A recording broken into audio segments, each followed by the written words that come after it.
What's going on, everybody? Welcome to episode 392 of the Hoots Podcast. The countdown to episode 400 continues on this lovely Thursday, December 21st, 2023. It is yours truly, the nefarious brother Adam, aka Joshie Lopez, here, rocking here in the break free room here in Chicago, Illinois. West Side. Hope everybody's doing well. Enjoy your week. Very interesting part of the year. Usually this time of year is kind of a down period for professional wrestling, but if 2023 has showed anything, the world of professional wrestling never stops.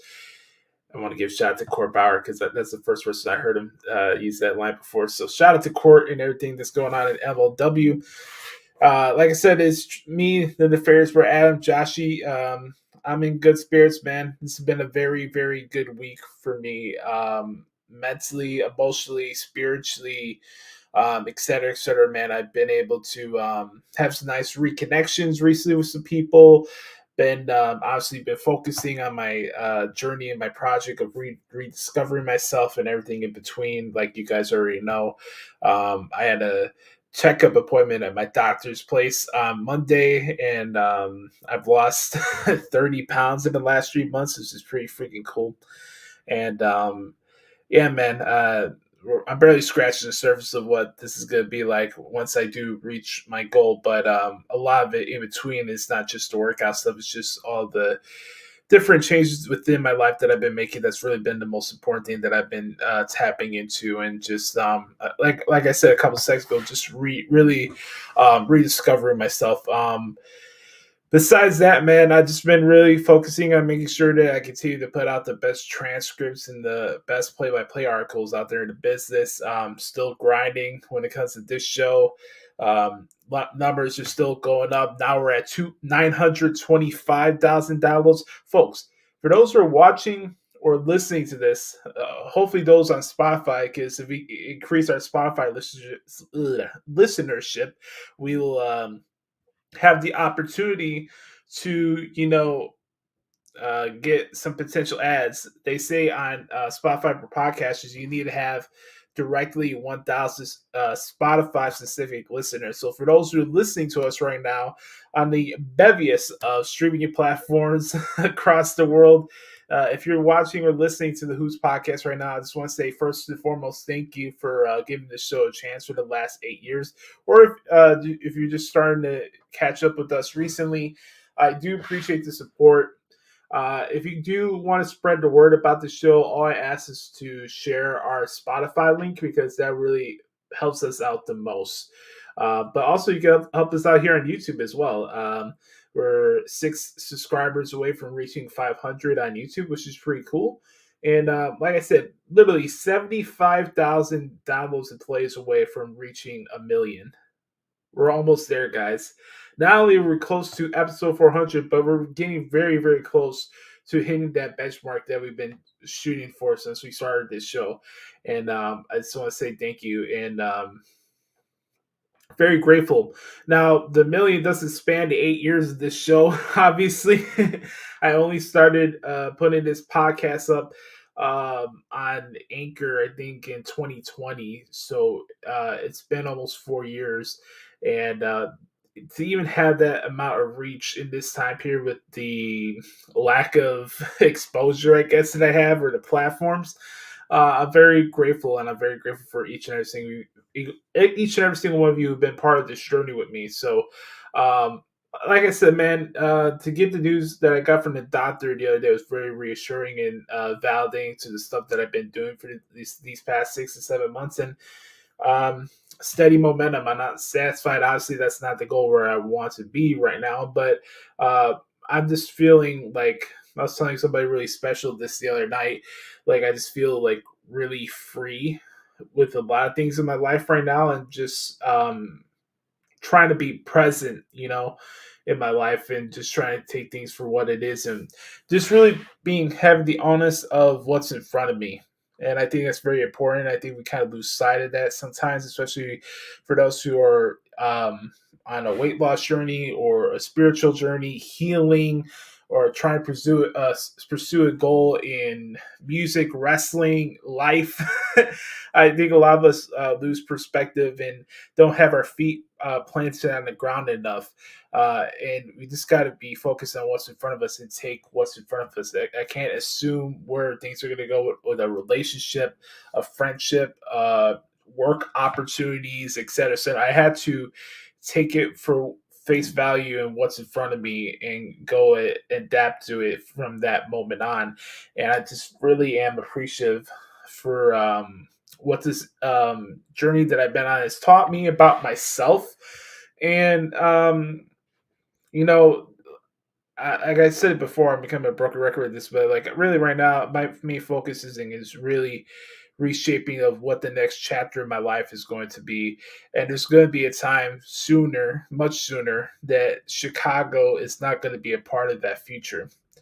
And I just want to make sure that I do appreciate the time that I do have left here in the city, and I want to make the best out of it. So I love you guys, man. I really do. I appreciate you guys rocking with me. I appreciate you guys continue to support this show. The fact that we're almost at 1 million fucking downloads and plays is awesome, man. It really is. I can't I can't stress enough how awesome that is for a show like this, for you guys to really give a you know what about what I had to say about wrestling, life, what, etc., etc. So, like I said, we have a lot of weeks ahead before the Royal Rumble. I don't really have much of pay-per-views to review or predict because I think the only one that's coming up is next week for the World's End show for AEW, and we'll get to that next week. But in the meantime, I'm just really excited for what 2024 has in store for us as wrestling fans. I'm also excited for what 2024 has in store for us here at the Hoots Podcast. I'm very excited.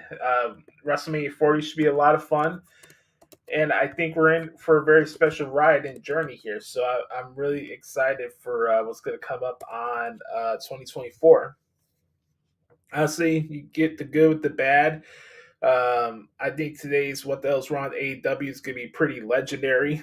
But first and foremost, I do want to mention a couple plugs here. Like I said, you can follow me on Twitter if you want at the Hoots Podcast. Make sure to like and subscribe to the podcast here on YouTube so you never miss an episode of the Hoots Podcast. Same thing applies on Spotify as well.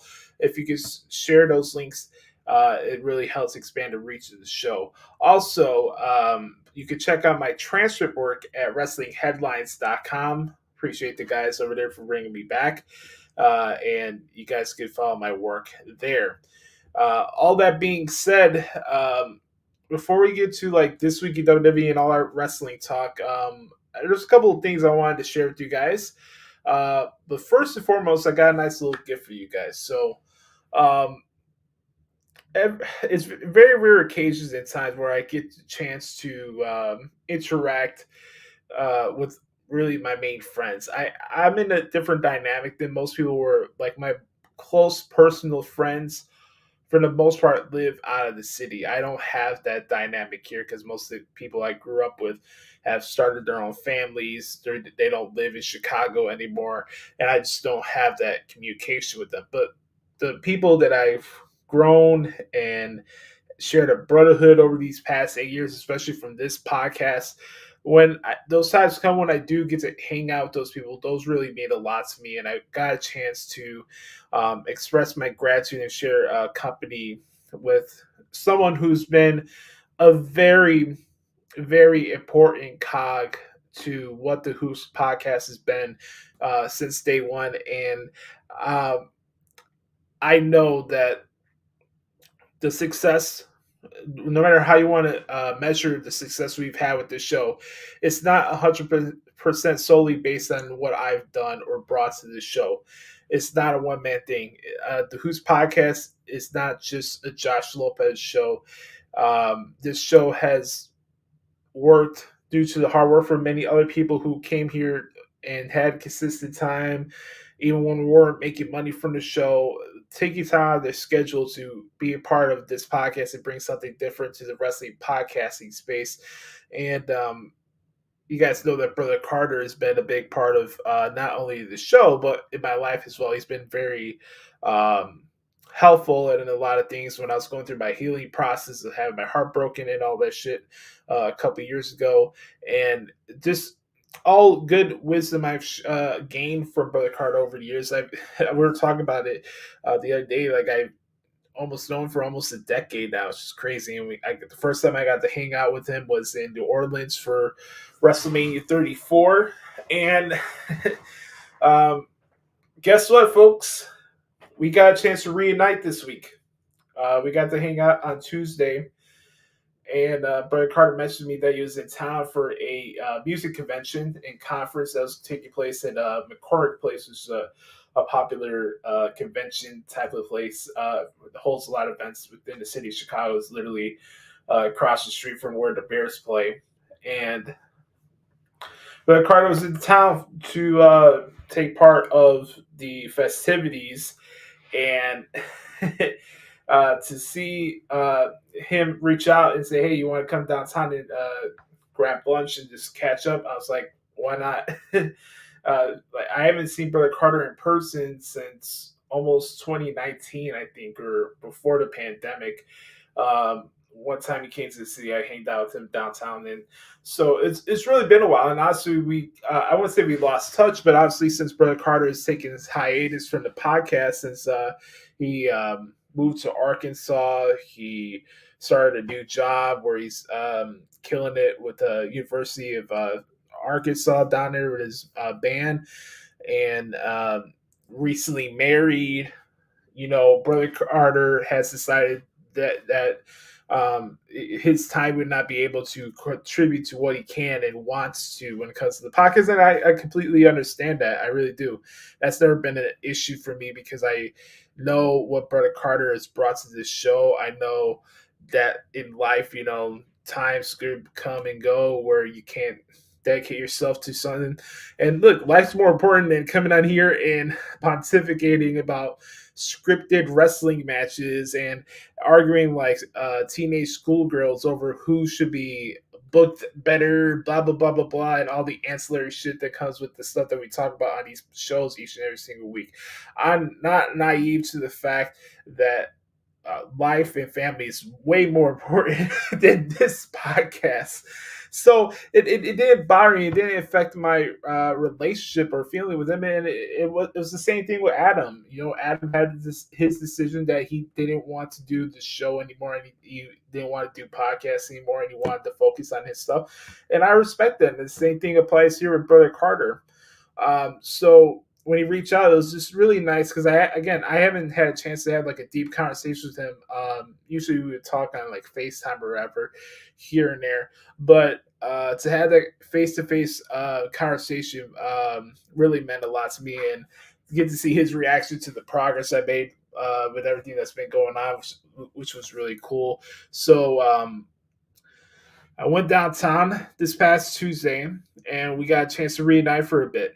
And it was very, very nice. And you guys knew that I had to get some type of audio or something to you guys as a Christmas gift, since Brother Carter has not been on this show for a while. And Brother Carter is probably the biggest CM Punk hater that I know out of everybody.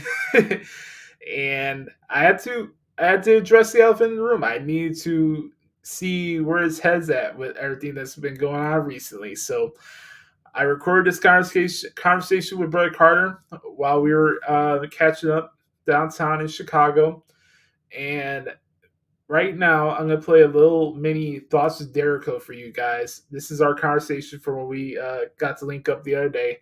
And here's Brother Carter here on the Hoots Podcast with the Thoughts of Jericho. Ladies and gentlemen, I got a surprise for you for the podcast this week. We have in living color, as CM Punk would say, Brother Carter, CM Punk's biggest fan here in the house in Chicago. Who would believe it? Who would have believed that? Team Hoots Podcast reunited, bringing the band back together for one more show, baby. That's what we do. What a great gift for me, from all of us to you for this holiday season. Indeed. It's our Christmas gift to you guys. So, we have Brother Carter here. I'm going to ask him one simple question, and if he has any thoughts he wants to share along the way about AEW as well, you can. But let's address the elephant in the room. CM Punk gets back into WWE. Stevie Wonder saw it coming. I don't know about Tony Khan, but we got to know from the biggest hater of CM Punk that I know personally. Absolutely. What's your thoughts about Punk coming back, and what are your thoughts on his promo with Seth Rollins? Okay, so a couple things. Number one, and I wrote an opinion piece about this on Wrestling Rumors, which you can absolutely check out. I said that this is, without a doubt, Punk's last chance in the business. No doubt. If somehow this goes south, it's over for his career, like, no doubt.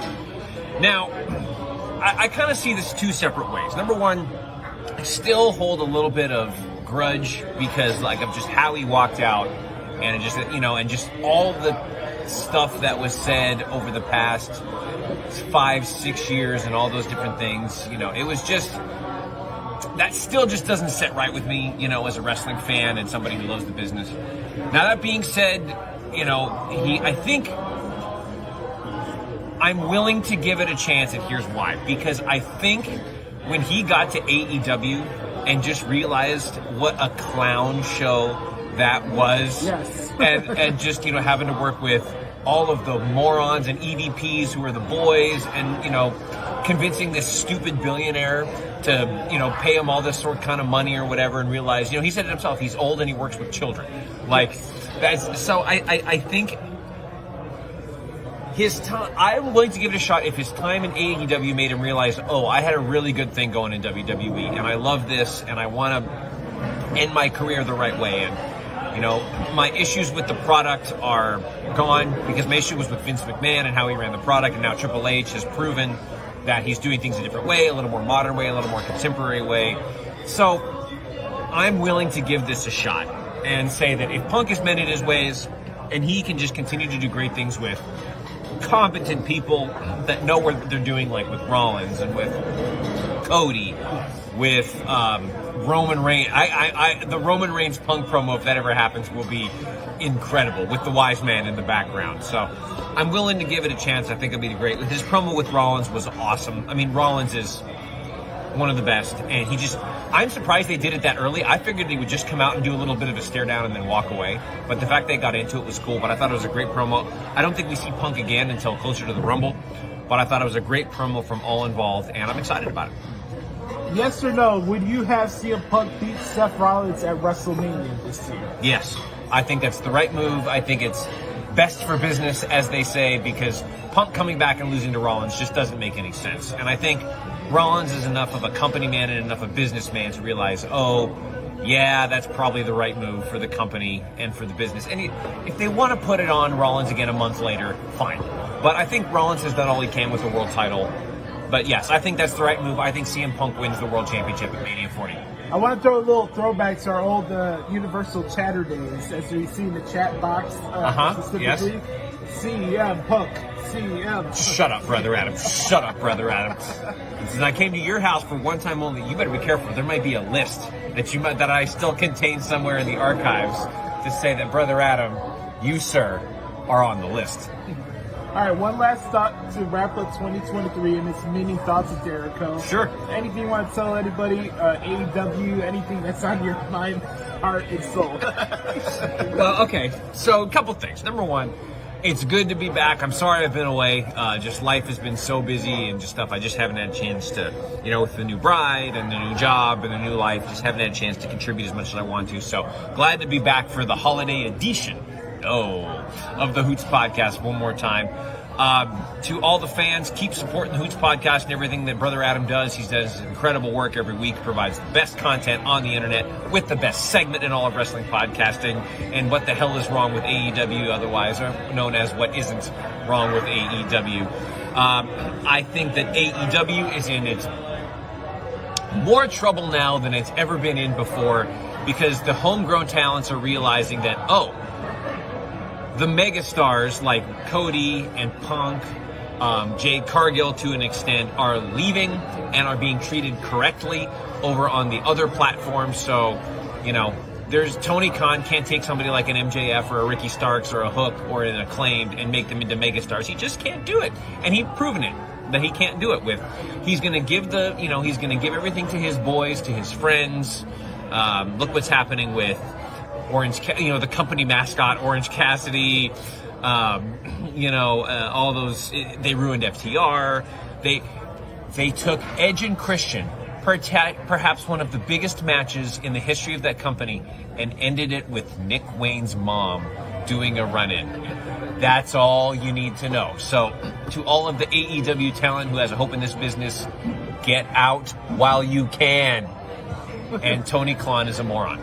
But yeah, glad to be back, and hope everybody had a great 2023 and has an even more kick-ass 2024.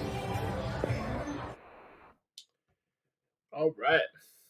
So there you go. There's Thoughts of Jericho here on the Hoots Podcast. It was really nice, man. This week in general has been really cool. Now to come here, record the podcast, which is always one of my favorite parts of the week. And then we get ready for Christmas coming up this weekend. And it's the holiday season. Hope everybody's in good spirits. I don't know what it is about this time of year that pulls out the worst out of people. I think that's unfortunate at times that it's in a season it's supposed to be about gratefulness and togetherness, I guess, in a certain sense. It just seems like, I don't know, is it stress from pressure of, buying gifts for people or the end of the year, anxiety. I don't know what it is about this time of year that makes not everybody, but a large part of people just become like morose and just like completely out of whack during this time of year, where they just lose all sense and they're just irritable, and you can't have a conversation with them. It's strange how people like kind of change how they act just because it's the holiday season. You know what I mean? It's not that deep.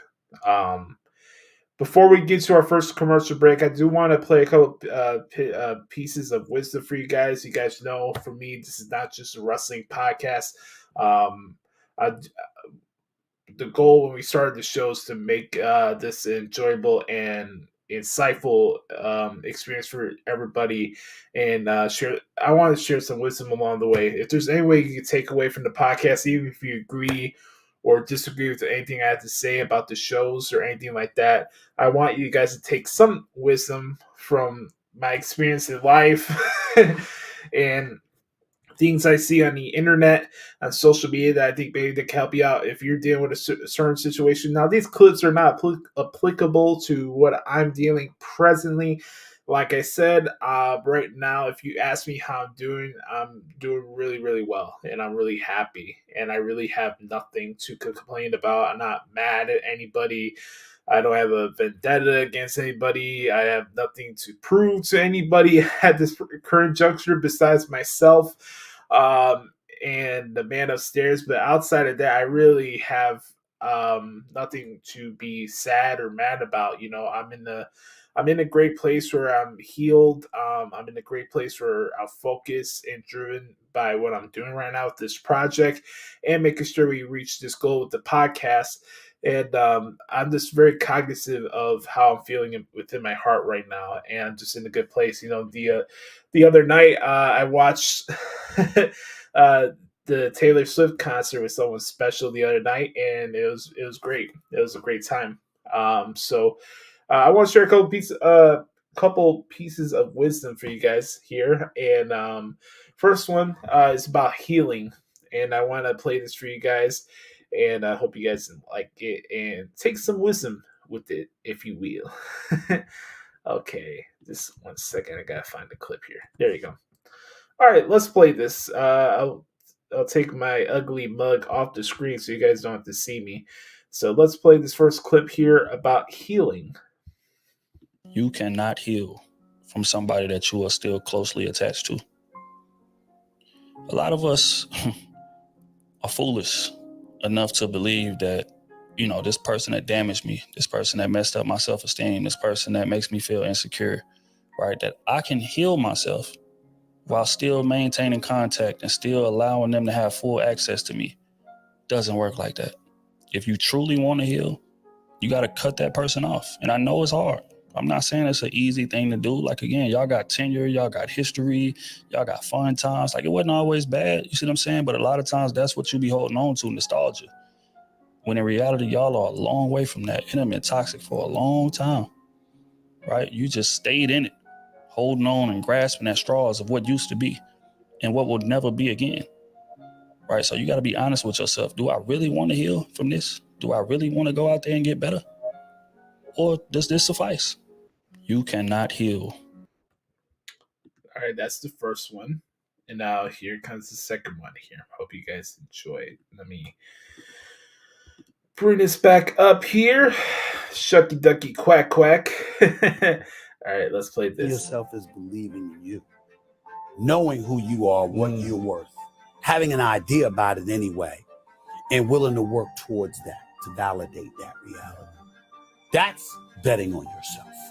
Whatever decision emanates from that is based off of you looking at you and saying, I'm going for it. Don't be scared to bet on yourself. You're going to be scared anyway. There you go. 2 pieces of wisdom there for you guys. And I want to share a little bit of this wisdom to you guys from my own point of view. I think I've been very transparent about everything that's going on with me in my healing process. And I just want to throw it out there for people that you don't necessarily have to become a jerk in the process of healing. But I am definitely about having self-respect and not tolerating games.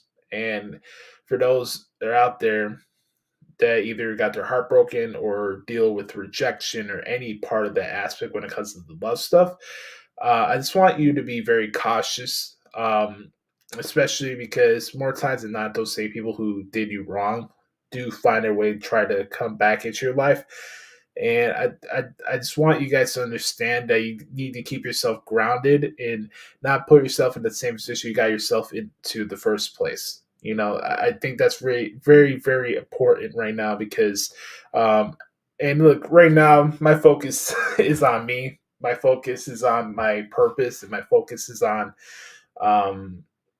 reaching the goals with the podcast and everything. And everything else is just gravy. But I've learned a lot from my healing experience, and I don't want people to go through what I went through. You can attach any label you want to the situations. You could talk about simp culture, red pill, blue pill, whatever you want. Just have some self-respect. That's all I'm going to say. If you find yourself in a position where you're reconnecting with somebody and you are, and you're in that position with which I was talking about earlier, and all they're talking about is about their ex or the situationship that they're in, and they're always going to you for, I don't know, validation or whatever. Just know that it's not any signal that that person's into you or wants to reproach the subject of us. I'm just being completely honest with you guys because there's a lot of game playing being around in 2023, and I don't think it's cool. I don't think it's right. Whether you are too nice enough to have a woman or not, that's not for me to say. I think everybody's situations are different, and only the people in that relationship know the true dynamic of what it is. But self-awareness and self-respect are 2 things that you must have along the way, regardless of what the situation that you're in. So all I'm saying is that, you can watch a gazillion videos on YouTube about what to do to get this, what to do that. I really don't think that stuff is very important or productive for you guys. It can be insightful to certain ways. And, you know, it's not for me to say that I'm a nice guy or I'm a sweet guy or a simp or whatever. All I know is that I'm me. And through my experience in this field, I'm not tolerating bullshit, and I'm not gonna be a second option to somebody. I'm not a placeholder. You know what I mean? And that's something that I had to learn about myself. You gotta know your fucking value, man. Especially if you're gonna put your heart out and give your heart and be vulnerable to somebody. You gotta know what you're getting yourself into. You need to know that your value is not gonna be predicated on somebody who's gonna flake on you, treat you like shit, break your heart, and string you along for somebody that doesn't give a shit about her. If that makes you get to the point where you also need to become emotionally unavailable, so be it. Because at some point, was it? Is it only about lust for you, or the partner that you have has no respect for you, could walk all over you, tell you a gazillion things about how great you are, and then go back to falling into the same trash he does each and every single time. At some point, you gotta have some self-respect. That doesn't mean you need to become an asshole. It doesn't mean you need to become a prick or anything like that. What I'm saying is that if you respect yourself, let God handle the rest. And if it's meant to be, it's meant to be. That's all I gotta say about it. When we come back, we'll talk about a little bit about what happened this week in WWE. I don't think these segments are gonna be very long this week. I want to get you guys out for the holiday and stuff like that. And of course, we got the back porch Q&A session. We got what the hell's wrong AW around the corner. A whole bunch of shit to talk about here on the Hoots Podcast today. But I appreciate the love, everybody. Thanks to Brother Carter for coming back for this week's episode. Little mini thoughts to Derek. When we come back, we'll talk about what happened this week in WWE right here on the Hoots Podcast.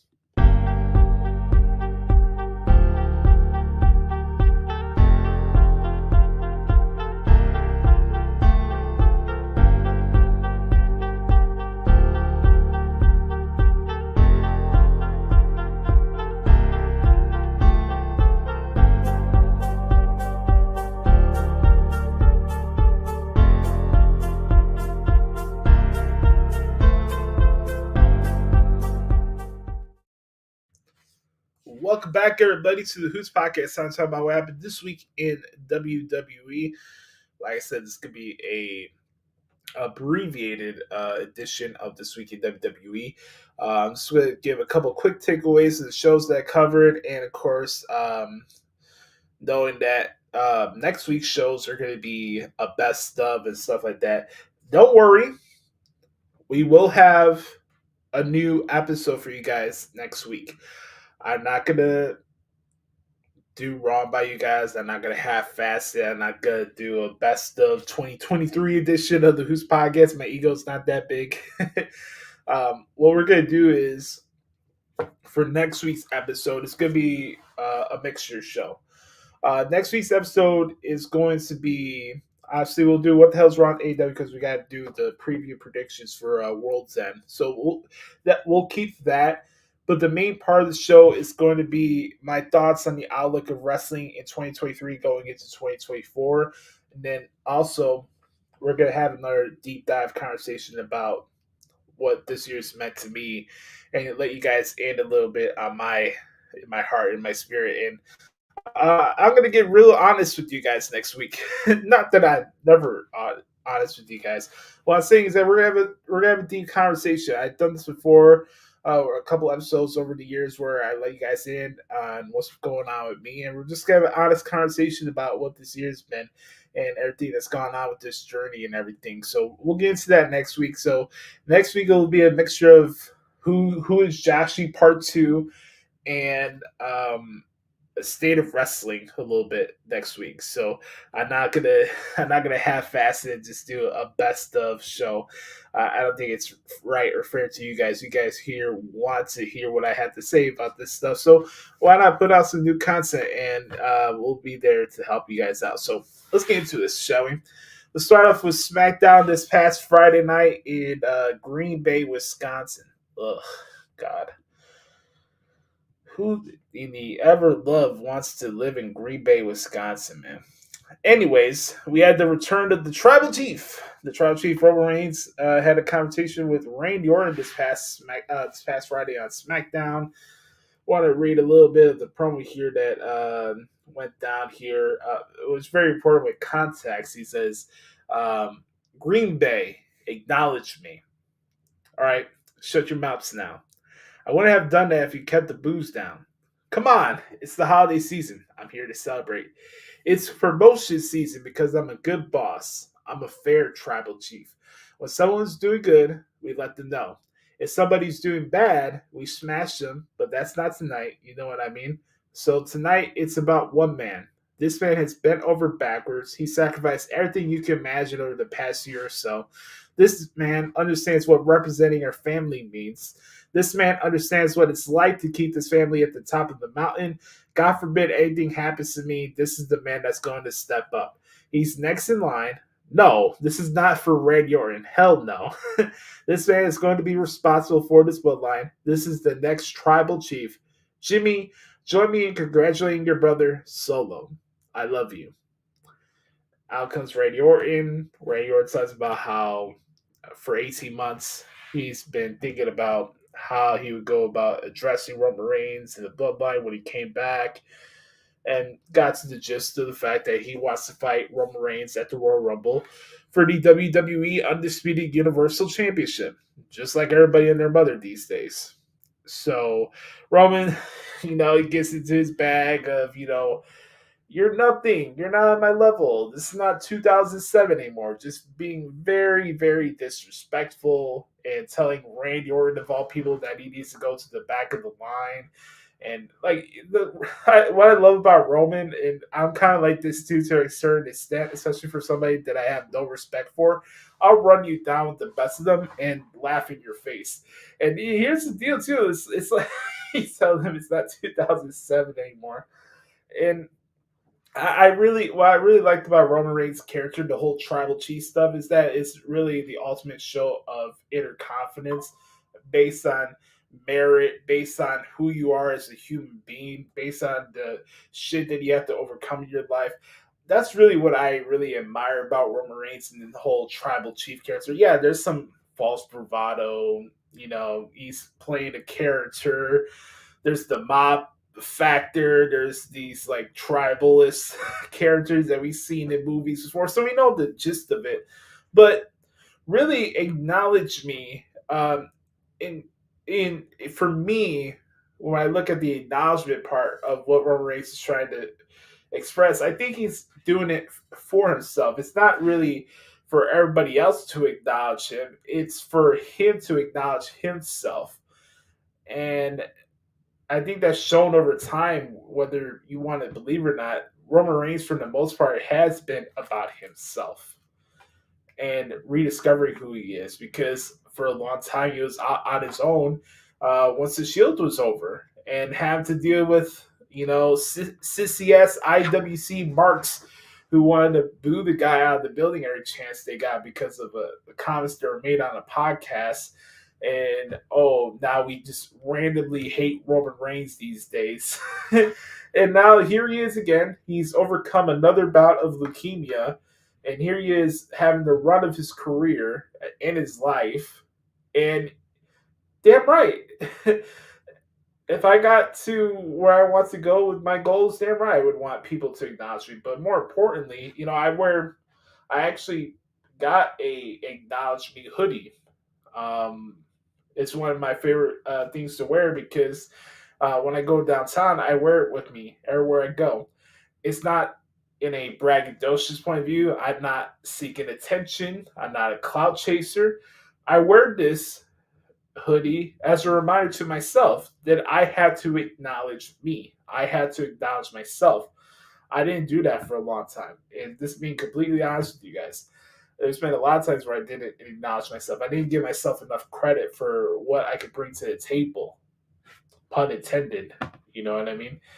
And you have to acknowledge yourself, man. If you want to do anything, you want to make an impact, if you want something to matter along the way, you got to do it. You got to acknowledge you. You can't expect anybody to love you. You can't expect anybody to respect you. You can't expect any people to put you on a pedestal or whatever you want or whatever you're seeking if you don't see it within your own eyes, with your own lens. So, um, I want to throw that out there. I know that doesn't really have a lot to do with Randy Orton specifically, but I think it's very important life lessons to share out there. You have to acknowledge yourself. You just do. Um, so they go on, and Randy teases to give Roman the RKO. You know, he's telling them, like, yeah, things have changed, but one thing has never changed is that he's the legend killer, and he's coming after him. And he almost hit Roman the RKO, kind of said that the voices in his head are like, Roman Reigns may have crapped his pants. And then that was that. We had the beginning of the U.S. title #1 contenders tournament. Carmelo Hayes had a victory over Grayson Waller. Also, Kevin Owens with a victory over Austin Theory. Two very good matches on SmackDown this past Friday night. I'll say it since nobody else wants to say it. Austin Theory does not get enough respect for what he does inside the ring. I don't care what you like or dislike about his character. That stuff's subjective. But when it comes to what's going on inside that 20x20 ring, in between those ropes, Austin Theory is fantastic. And the guy does not get enough respect, not only from my colleagues, but the collective of the WWE Universe as a whole. So I want to give a shout out to Austin Theory. Even though he did lose to Kevin Owens, we will have Kevin Owens against Carmelo Hayes on SmackDown tomorrow night. And we'll have Santos Escobar against Bobby Lashley. That's going to be the semifinals. Whoever wins those prospective matches will face each other in the finals. And then we'll see who will fight Logan Paul for United States Championship. Now, this could be a situation where, you know, this match could lead to a match at the Royal Rumble, or it could be on the first SmackDown of 2024. We don't know yet. I do like, this is another takeaway that I have from the week of programming. I do like the fact that Triple H is bringing in these kind of special theme episodes of Raw and SmackDown. Like the first Raw of 2024 is day one. It makes sense, right? And then for SmackDown will be New Year's Revolution. So you have a lot of these different names that are used over the past 20, 30 years for pay-per-views and stuff like that that haven't been used for a while. Why not use them as a themed episode for Raw or SmackDown? I like that a lot. So I think that's pretty cool. So I mentioned those two matches. What else? I liked Karrion Kross's vignettes, and I also like Damage Control's vignette. I thought both were very productive. I want to give a quick shout out to Charlotte Flair, not only for getting the bag this week with her new contract, but I want to send my thoughts out to her because she tore her ACL, and she tore her ACL a couple weeks ago, and she's going to be out of action for 9 months, and it sucks. I still think in a lot of ways in WWE, she's still the measuring stick of female wrestling. And for her to go out like that sucks. Because I think there was a lot of potential for her to fight Bianca for that women's championship at WrestleMania 40. And to not have that on the table now is unfortunate. It really is. I hope for the best for her, that she can come back sooner or later. But I know a lot of people, again, in my community, in my colleague sphere, don't give Charlotte her props or claim that she's overrated or overpushed. But just like Triple H says, you're just that damn good. It is what it is. So I want to give our T's and P's out to Charlotte Flair, the beautiful Charlotte Flair. Woo! All right, let's continue on here. We had, like I said, Santos Escobar and Bobby Lashley fighting tomorrow night. I'm looking forward to that. Also, Dragon Lee against Butch for the NXT North American title. Just throwing it out there for those who want to watch out the show. And then the main event for SmackDown was Randy Orton against Jimmy Uso, or him, as he likes to refer himself. Hey, man, I bet you Jimmy Uso is a tremendous dude to hang out with in person. He's probably probably the funniest people on the roster outside of R-Truth.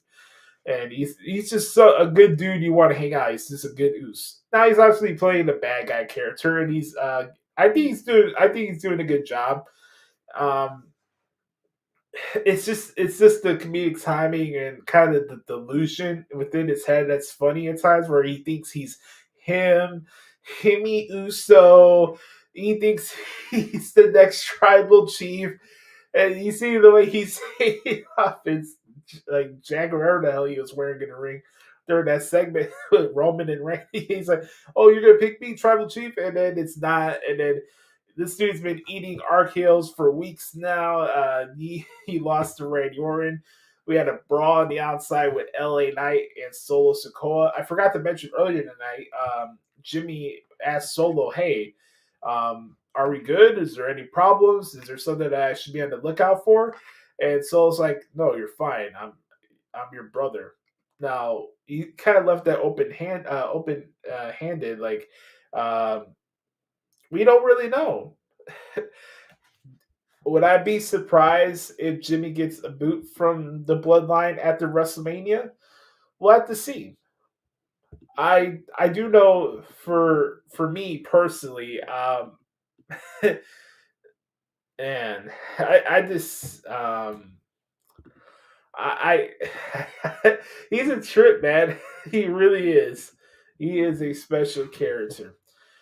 Okay, so here's what happened. Here's the big takeaway from SmackDown. So obviously we have Randy and Jimmy with the main event. Randy wins. We get a little bit of physicality between Roman and Randy. Obviously, they were taped another SmackDown after the show went off the air. So the episode you'll see tomorrow will be the final SmackDown of 2023. And I'm going to take a quick swig of water really quick. Oh, man, can't go wrong with agua, right? So, we had the main event. We're having a Pure 6 brawl. All hell's breaking loose. And we got AJ Styles coming out. You see Roman's face. He's like, AJ Styles? You see him. He's hanging on the ropes on the apron. He's ready to clock him with the phenomenal forearm. He does it. Again, here's another guy who's back who looks shredded, looks better than ever. AJ Styles is back. He looks like the lone wolf guy that we saw in Impact. And this is what really is fun about WWE right now as we're going to 2024, man. I don't forget things, especially with transcribed the show. I don't forget the fact that LA Knight just inserted himself into going after Roman Reigns after the Bloodline took AJ out. It was supposed to be Roman against AJ at Crown Jewel. And LA Knight just walks in because he's feeding in the momentum of the Twitter whores out there and the Twitter sycophants.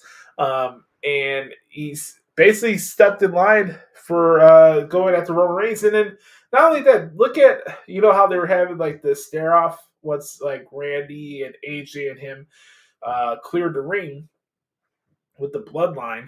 And LA Knight pushes Styles to the side just to talk smack to Roman Reigns. Not getting, he wants a shot at Roman. Cody wants a shot at Roman. Randy wants a shot at Roman. Everybody wants a shot at Roman Reigns. So here's the guy that in some way stole your spot, gloats about it, and pushes you to the side as if you don't mean shit, stepping on your moment as you made your return to make it all about himself. I would have done the same exact thing. Now, I don't know what AJ's motivation is really going to be. I don't know what he's going to say. That's kind of the intriguing thing of what to expect as we get to SmackDown tomorrow night. But for everybody, it's like, oh, it doesn't make sense. It doesn't make sense that AJ turned on LA Knight. See, I told you WWE is going to bury LA Knight. They don't care about him. Oh, Roman buried LA Knight in Saudi Arabia. Oh my god, man. You guys are so predictable on Twitter, man. Especially X. Oh my god. LA Knight is not buried. And two, him having a program with AJ Styles is not a bad thing. Whether they have a match at WrestleMania or not, I don't know, nor do I give a shit. But to say that LA Knight is buried and oh my god, it didn't make sense that LA Knight got betrayed by AJ Styles. The dude took his spot. I don't blame AJ. I don't blame him at all. I don't blame him one bit for turning on LA Knight. You're gonna come here, take my spot, and then when I'm back, you shove me to the side like I'm a piece of crap. You know, like what else do you expect? You think I'm just gonna take that lightly? No. So I like the turn. I really did. Let's talk really quick about Monday Night Raw as well as we're continuing on here in this week in WWE. Like I said, there's really not a lot to preview because next week is going to be best of shows, and then the Royal Rumble is not till January 27th, so we got a lot of time left. So it's not going to be a challenge for me. Obviously, I've had a lot of years and experience of covering these shows and stuff like that. Oh, man. Oh, sweet. I got one of my aunts, Auntie Kathy, here. She says, Joshie, you're almost at that 400 mark. I'm so proud of you, kiddo. Love you. I love you, too. I love you, too, Aunt Kathy. Fun story, Aunt Kathy and the Chucks were also a big part of my life and main reason I got into wrestling in the first place. I'm going to give also a shout out to my Uncle Chris as well, her brother. Big part of me doing my wrestling stuff. So yes, by the way, folks, write it down. February 15th is episode 400 for those who are wondering. Thursday, February 15th is episode 400 of the Hoots Podcast. And we're going to hit that mark and it's going to be a fucking blast. So, Auntie Kathy, I appreciate you and I love you too. All right. So let's get over to Raw for this past Monday in Des Moines, Iowa. Again, another city. Why would you want to live there? I gotta tell you what, man. Some of these holiday shows can be hit and miss. Even for me, the most positive of wrestling fans out there. Even for me, sometimes these holiday shows are mid and just completely unwatchable. For me, I want to enjoy the shows, but sometimes it's like, okay, we have a Miracle on 34th Street right here. We got this there, and it's just like nothing really progresses. But this episode of Raw this past Monday for Des Moines, Iowa, I thought was very, very good. Raw's been killing it, man. I really think what's really helped Raw gain momentum over the last couple months is bringing in Michael Cole and having Wade Barrett there as the commentary team. I really do believe that. I said it before, the dynamic with Kevin Patrick and Corey Graves solely on Monday Night Raw is just not a fit. And you need people to keep your attention and bring that energy throughout the show when you're having a 3-hour broadcast like that. And Michael Cole does not get enough credit for what he's brought to the wrestling industry. And he's doing some of his best work right now. And I think that a lot of the reasons why things are seeming to have more meaning and oomph to him is because Michael Cole is on Raw calling these matches and some of these big angles that are going on. So even if it's something that's confusing and maybe you don't understand at a certain point of view, Michael Cole is there to pick up the pieces, kind of like JR was when angles or matches would suck. At least JR would fill in the pieces and fill in the blanks would entertain you and keep you on your toes while the show's going on. Now, there's this, I know, everybody loves the Attitude Era. I grew up in the Attitude Era too. I love it as much as everybody else does. But that era is not flawless. It had its shitty and cringy segments as well, and matches specifically.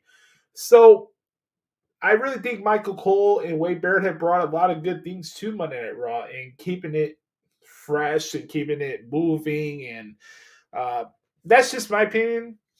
I'd love to get your guys' thoughts, but I think with the momentum that they've been gaining recently, just from an enjoyment point of view, is thanks to the commentary team. I really do believe that. Let's see. What do we got here? Judgment Day and R-Truth. Man. I'm not alone. I know everybody says it, but it's true, man. R-Truth is a national treasure.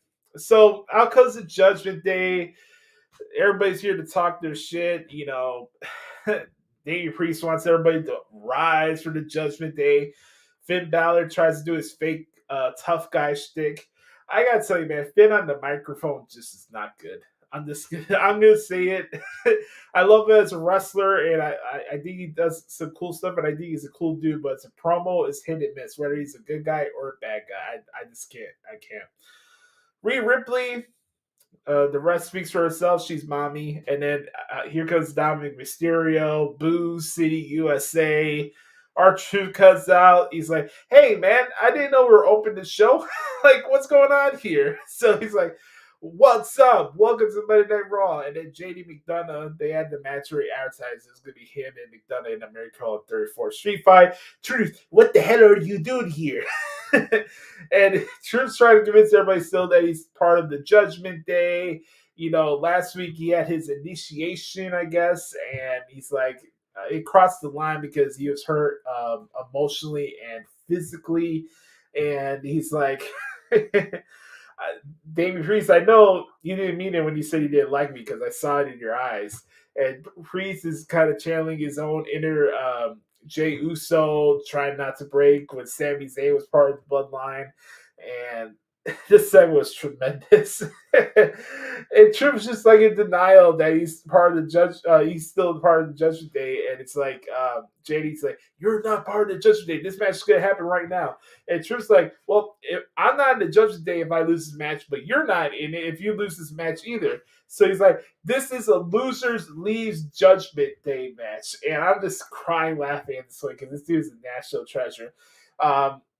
Even Finn Balor and Damian Priest are cracking up. Priest says it's a good idea. Mommy doesn't like the idea. R-Truth is a national treasure, man. He really is. Oh, man. So we had that, and then Truth did defeat McDonough in the Miracle on 34th Street Fight. Pretty decent match. I really think Monday Night helped JD McDonough a lot. I don't know if people were going to invest in his character, but he plays that pest character trait so well that you have another guy in your roster that people just want to boo out of the building every chance they see the guy. So instead of them sitting on their hands while he's wrestling, you have a reason to boo the guy now. And I think that's going to come as the weeks come by, and I do believe him and Balor will cost Priest his money to make cash in whenever that time comes. So you're getting more and more heat on JD McDonough, and I know the guy could deliver the ring because I covered his work in NXT UK. The guy can go. He's fantastic. So I really think Monday was a really good night for JD McDonough because to be part of that and be a focal part of that, to start off the show in that manner, and then to have a 2-segment match like that with R-Truth, that's a lot of trust to give to a guy like that maybe doesn't have next to any equity within the WWE universe. To have that moment like that is very, very impressive. So if I had to give an award for maximizing TV time this week, it goes out to JD McDonough. So that was that.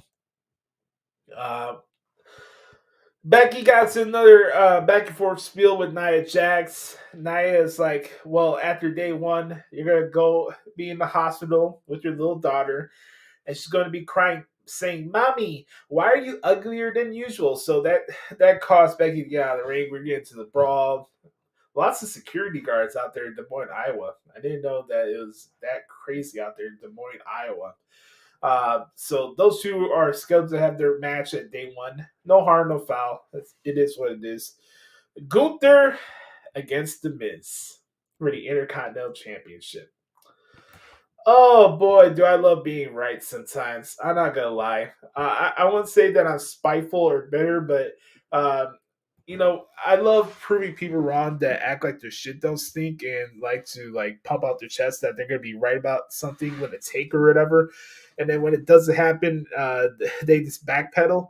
So all the people that said that GUNTHER would not benefit having a program with The Miz, where are you now? That's what I want to know.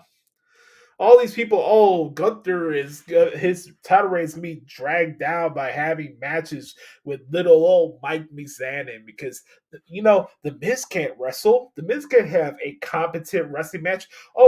Miz can't fight at the level of a Gunther?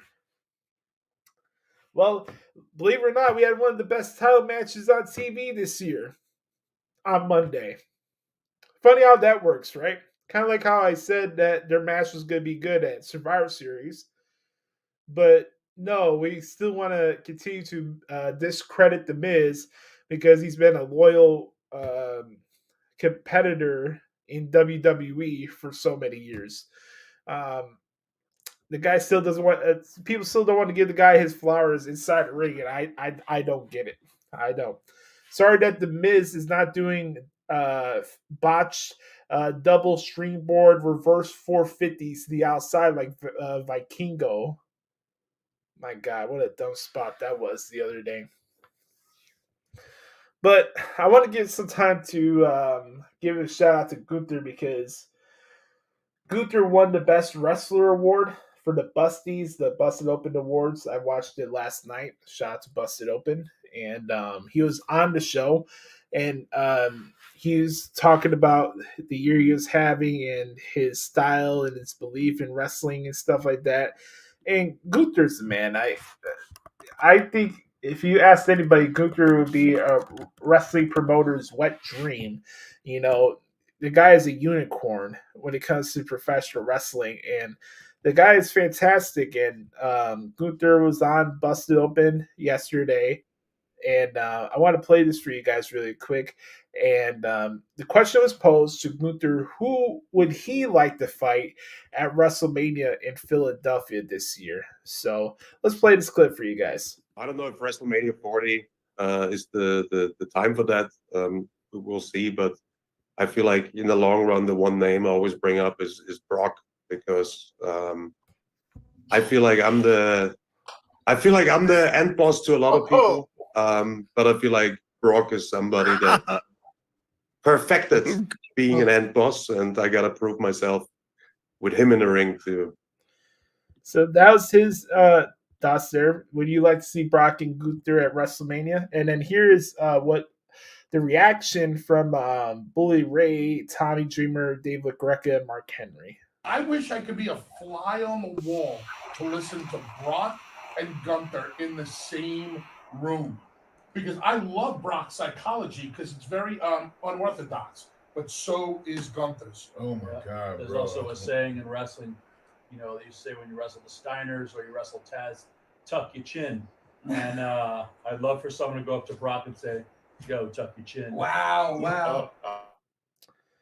So, some fun stuff going on right now. And Gunther's had a tremendous 2023. The guy's on another level, man. He really is. He's one of a kind. He is a unicorn. Let's talk about some of the other stuff that stood out to me from Raw this week. Just 1 second while I get the transcript back up here. There was a backstage segment that happened a couple weeks ago with Chad Gable, Kofi Kingston, and Ricochet. I guess Adam Pearce is trying to figure out what he's going to do for Gunther's next challenger. I don't know if they're having a tournament or not, or some type of fatal 4-way or 5-way, but if you could do Chad Gable, Bronson Reed, Kofi Kingston, Ricochet, and Ivar in a fatal 5-way number one contenders match, do it. Do it. I want to give congrats to Kitana Chance and Kaden Carter on becoming the new WWE Women's Tag Team Champions. Pretty solid match with Chelsea Green and Piper Niven this past Monday in Des Moines, Iowa. Big moment for both those ladies. I wouldn't say I saw it coming, but I thought it was the right choice, and I'm very happy for all of them because these girls were kind of cast aside a little bit in NXT for a while. They were former champions down there, but for them to get the titles now going into 2024, well deserved for a team that's actually a tag team. So I think that's pretty cool. So those ladies deserve it.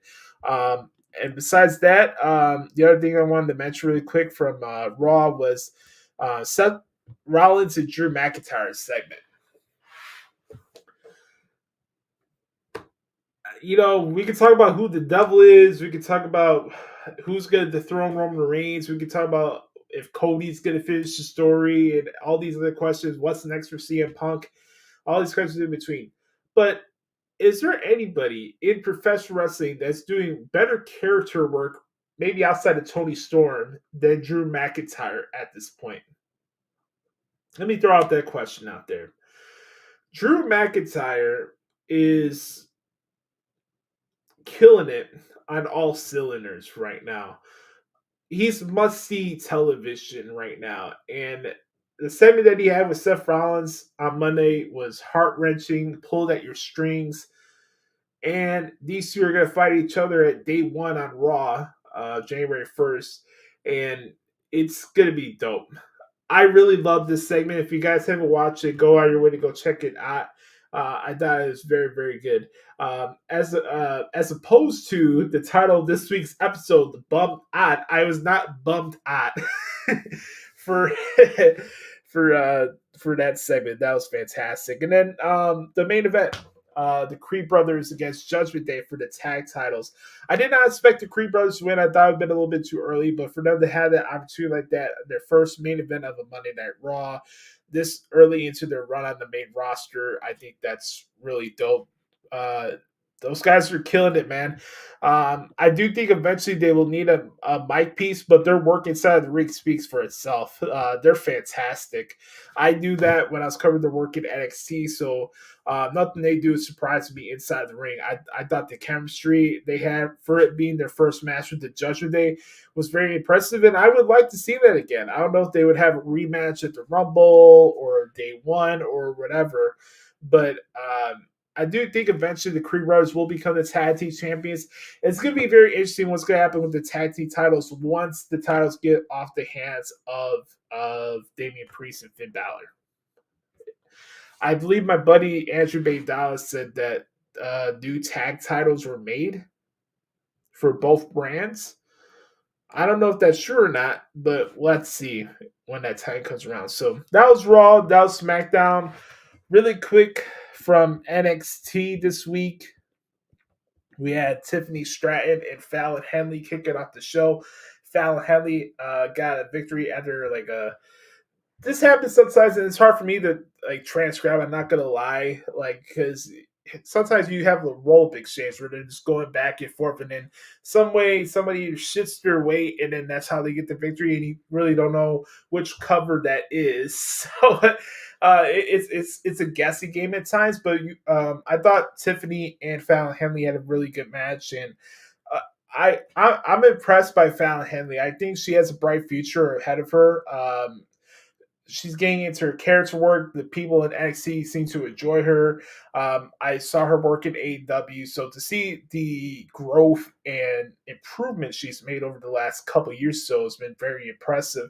And I thought she carried herself very well in the match, and obviously Tiffany Stratton is a star. I thought these two had a very good match on Tuesday. I thought it was very good. Speaking of good matches, we had Dragon Lee against Joe Coffey and Charlie Dempsey for the NXT North American Championship. If you've not seen this match, go out of your way to check it out. It was fucking dope. Rich Holland made his return to NXT. He says he's down there to redeem himself, and everybody's talking about their story. Everybody wants to finish the story. CM Punk wants to finish the story. Cody wants to finish his story. Drew wants to finish his story. Randy wants to finish his story. Now Rich Holland is there to finish his story. And we have the story out there of who attacked Carmelo, who attacked Trick, who's sleeping with this person's mother, who's sleeping with that person's mother. I don't. I'm just kidding around. But I think it's cool. I really do. I think it's great that we have all these different layers and continuity with across the board with NXT, and they're putting out some good TV, man. They really are. So obviously we know what happened. It was out there because this episode of NXT was taped last week, and I don't know whether I think it's a great thing or not that they're making this a storyline, because I know there was an accident that happened between him and Big E, and I know a lot of people love Big E. I love Big E too, but I think a lot of people have gone overboard with going after Rich Holland over that situation. Look, man, this is not ballet, man. This is a physical industry, and yeah, is Rich Holland physical? Yeah, he is, but I wouldn't say he's a bad person or purposely reckless. Um, I whether I agree or not is a good use of the storyline. That's not for me to say. I don't know. I don't know yet. The guy was saying during the segment that he knows what it's like to be attached with a stigma and being labeled something. So what to see where that comes out of it, but yeah, it's just unfortunate. Like, I don't think Ridge intentionally tried to hurt Ilya, nor do I think he tried to intentionally hurt Biggie. I think that's just ridiculous. Like, the poor guy and his family were getting death threats over it. Look, I love Biggie as much as everybody else, but I don't think it's that deep. I really don't. So that was Raw, that was SmackDown, and that was NXT, and that, my friends, was this week in WWE. All right, ladies and gentlemen, it's time for another stellar edition. Sit back, relax, strap it down, because shit's going to hit the fan here. Ladies and gentlemen, it's time for another brand new edition of What the Hell is Wrong with AEW. Let's start this bad boy off in a 3, a 2, a 1. Your meat, beat your meat, beat your meat, beat your meat, beat your meat, beat your meat, beat your meat, beat your meat. I'm telling you, my time is right now. Right this minute, 2022. We're living it. My time is now. My time is right. God damn now. Man, what intensity. The quality of the product and the quality of the shows is at an all-time high right now. But I do know that it's a real war between AEW and WWE. I'm still cashing fat checks, and I am still banging the hottest bitch in this entire place.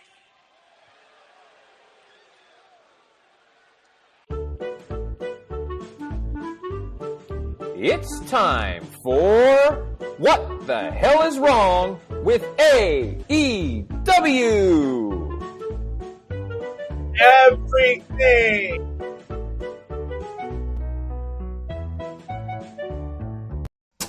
Fuck this shit, I'm out. Fuck this shit, I'm out. No thanks. Don't mind me. I'ma just grab my stuff and leave. Excuse me, please. Fuck this shit, I'm out. Nope. Fuck this shit, I'm out. Alright then. I don't know what the fuck just happened, but I don't really care. I'ma get the fuck up out of here. Fuck this shit, I'm out. Alright, folks, what the hell's wrong? Fuck this shit, I'm out. I did not do that intentionally. I'm sorry. Oh my god. I do play the clip once. It was not my intention to do it twice, but it is what it is. All right, guys, welcome to What the Hell's Wrong with AEW, a segment that should be nominated for a Emmy or podcasting award in general. This segment is tremendous. Ladies and gentlemen, man, I'm just throwing my hands up in the air. Sometimes you get to the point you just throw shit up in the air and you're like, what are we doing here? What am I watching? What are we talking about? Why do I do this to myself?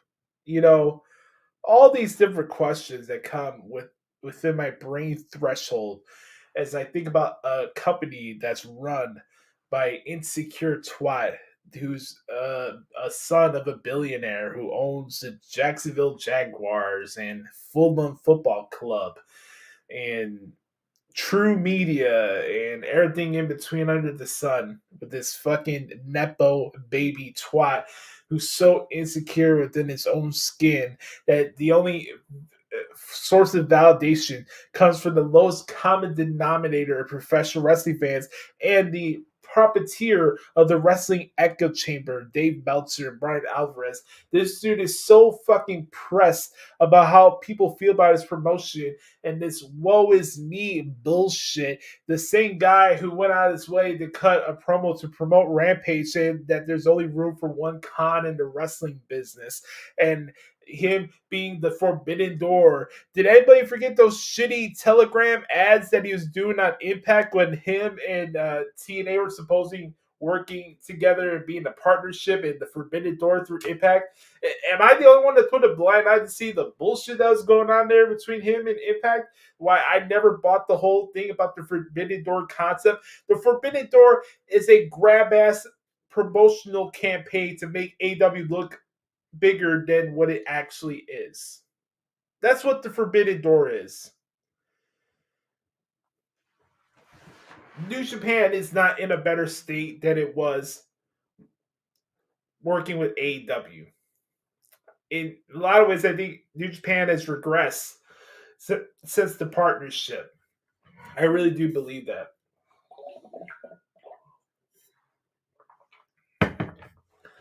I watched these shows each weekend. Look, there are good stuff on the show. I love Ed Jeff. I love Samoa Joe. What's not to love about Renee Young and her sexy ass? You know, like same thing with Anna Jay. I'm a fan of Hangman Page. I like Swerve Strickland now.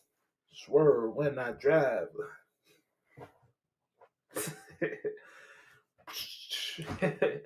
Let's see one more time. Swerve when I drive. Swerve when I drive. You know, I there's stuff I do like about AEW, and really the theme of this week's episode being called the Bummed Out, because I'm bummed out about AEW. I am. I'm tired of coming out here to do this segment every week and feel like I'm like talking to a brick wall, because we all know what the issue is with AEW. I ask the question each and every single week: what the hell's wrong with AEW? Well, you know what the hell's wrong with AEW? This fucking insecure twat who had the nerve and the gumption to say this on the Final Battle press conference the other night. Listen to this bullshit. But for AEW and I think Ring of Honor, because it falls under my ownership, to be AEW is to be under constant attack.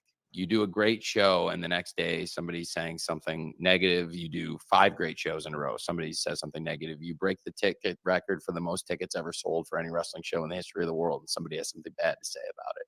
I just, at this point, I don't worry about it. We just need to go out and do great shows week after week like we did. We were the #1 show on cable this week on Wednesday. We beat every single show on TV on Wednesday out of hundreds and hundreds of shows across hundreds of networks. And we continue doing it, and everybody who works here is going to be in good position. But for AEW and I think Ring of Honor, because it falls under my ownership, to be AEW is to be under constant attack. You do a great show and the next day. Take a look at this, CLAHN. Take a deep look at this cross-eyed half-wit. Does anybody believe the words that are spewing out of his mouth? This imbecile. Look at the look at his face. Look at it. You mean to tell me that this twat is the guy that's going to bring wrestling back to the Monday Night Wars? You are high. Stay off the weed. Stay off the weed. And Tony, as I'm talking to you right now, stay off the cocaine too, man. It's not going to do any wonders.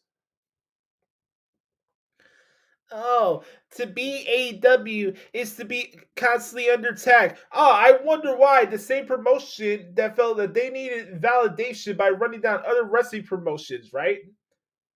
Constant pot shots in WWE.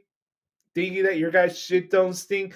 Everything's the greatest. We had the greatest Rampage. We had the greatest Collision. We had the greatest Dark and Elevation. We had the greatest Ring of Honor pay-per-view. We're having the greatest string of pay-per-views. We're having the greatest string of pay-per-views at AEW. We're having the greatest run of ticket sales. We're having the greatest run of TV ratings. We're having the greatest run of fan engagement on social media. Guess what? You know who sounds very similar to that? Donald Trump. Which doesn't surprise me, knowing the fact that one of your key guys in creative, his fucking wife stormed the Capitol.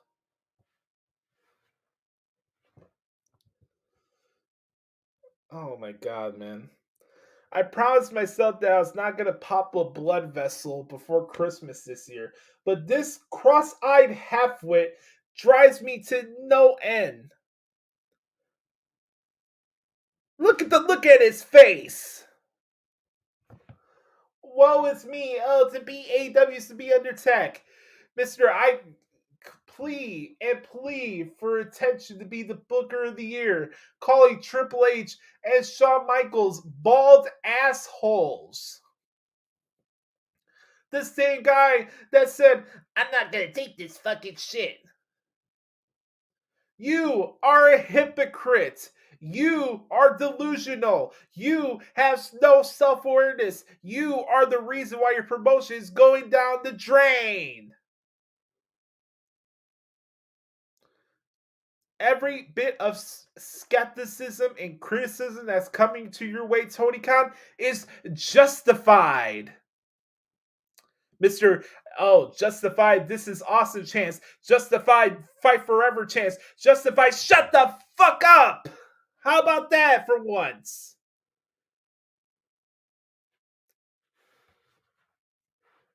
Oh, to be AW is to be criticized and looked down on. Dude, you've had the wrestling media up your fucking thumb since the beginning of this promotion. I don't want to hear this bullshit about you whining and moaning about constructive criticism. Even from us, we have a segment that's called What the Hell's Wrong AW. You think I want to be here and ranting and raving for the past 4 years about this promotion being nothing more than a TNA knockoff? Do you think I want that? Do you think I want this company to fail?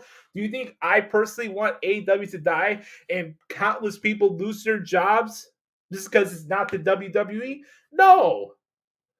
For many years, I was covering only promotions outside of the WWE. I'm a professional wrestling fan. What I'm not a fan of is glad-handing marks who relied on the dirt sheets for validation and acting like their shit don't stink. And then they have the balls to call their professional wrestling all elite wrestling. And this elitist attitude that our style of wrestling, a choreographed dips and dives and freaking Nick Gage style matches, is the only way to enjoy professional wrestling in 2023, in my opinion, is pure and utter bullshit. So that's my perspective. That's why I'm critical towards AEW, because they have no identity. They got no purpose. It's a glad-handing daycare center for released WWE performers. That's what it is. It's an enabled fest. Chris Jericho. People are... Everything you hear out of Tony Khan is stuff that Chris Jericho's feeding into his ears. It's funny, Chris Jericho's the same guy that was talking shit about the NWO and causing WCW to go out of business. Yet he's doing the same thing in AEW. CLAHN. Look at this guy. CLAHN.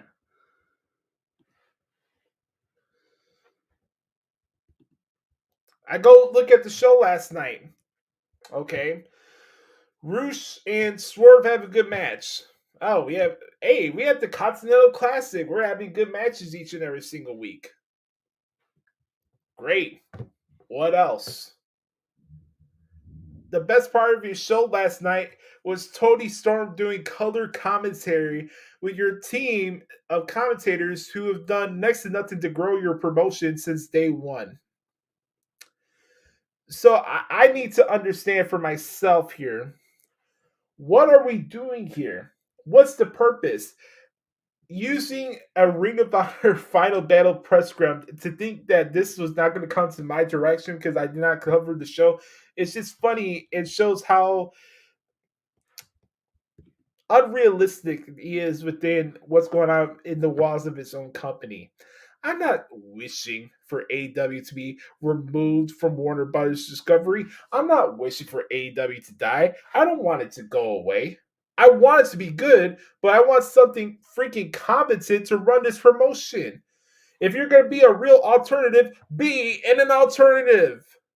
And that doesn't mean just being Just because your show's rated TV-14 does not make you an alternative. There's nothing unique about AEW.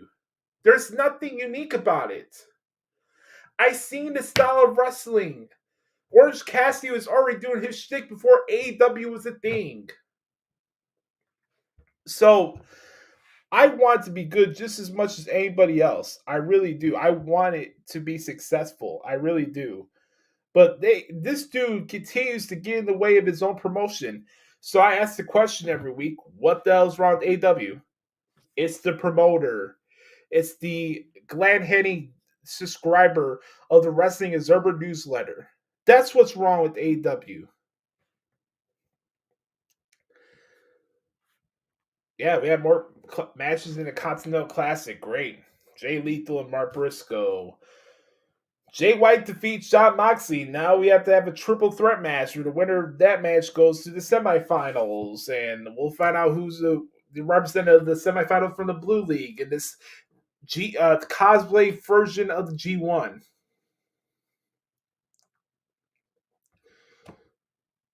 You would think by now that he would have some more self-awareness and really putting the pedal to the metal with this stuff. But the fact of the matter is that, like, okay, you can have your little side angles, you can have your Christian Cage, you can have Edge, you can rely on all these former WWE guys to keep you going. But who's rising up? Who's getting better as these weeks are going by?